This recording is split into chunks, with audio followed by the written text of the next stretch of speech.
Praise the Lord. இன்னைக்கு ஏசப்பா உங்களை பார்த்து சொல்ற வார்த்தை என்ன அப்படின்னா, கர்த்தரை விசுவாசிக்கிறவன் எவனோ அவன் வெட்கப்படுவதில்லை என்று வேதம் சொல்கிறது. ஆமீன்.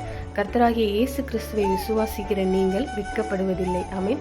நீங்க விசுவாசிக்கிறீங்கல்ல, அவர் என் இரட்சகர், அவர் எனக்கு எல்லாம் செய்வாரு, அவர் என் தகப்பன், என்னோட கூட இருக்கிறாருன்னு, அப்ப நீங்க வெட்கப்பட்டு போக மாட்டீங்க. உங்களை வெட்கப்பட அவர் விட மாட்டார்.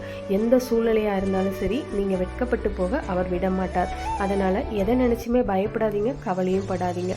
விசுவாசத்துல உறுதியா இருங்க. இன்னைக்கு ஏதோ ஒரு காரியத்துல வெட்கப்பட்டு போயிடுவேணும்னு சொல்லி ரொம்ப பயந்துட்டு இருக்கீங்களா? அப்படின்னா இந்த வார்த்தை உங்களுக்கு தான். நீங்க வெட்கப்பட்டு போறேன்னு நீங்க நினைச்சு பயப்படுறீங்கல்ல, அந்த காரியத்துல ஒரு அற்புதம் செய்து உங்களை மகிழ பண்ணுவார். அதனால எதை நினைச்சுமே கவலைப்படாதீங்க. நீங்க அவர் மேல வைக்கிற அந்த விசுவாசம் ஒரு நாளும் உங்களை வெட்கப்படுத்தாது. நிச்சயமா தேவன் உங்க கூட இருந்து உங்களுக்கு உண்டான எல்லா நெருக்கங்கள், எல்லா பிரச்சனைகள் எல்லாத்தையுமே மாற்றி நீங்கள் வெட்கப்பட்டு போகாதபடி உங்களை சுற்றி இருக்கிற ஜனங்களுக்கு முன்பாக, உங்கள் சொந்த குடும்பத்துக்கு முன்பாக உங்களை தலை நிமிர்ந்து வாழ வைப்பார். விசுவாசிங்க. இந்த நாள் முழுவதும் இந்த வார்த்தையை அறிக்கையிடுங்க. நிச்சயமாக ஒரு அற்புதத்தை நீங்கள் பார்ப்பீங்க. ஆமீன். God bless you.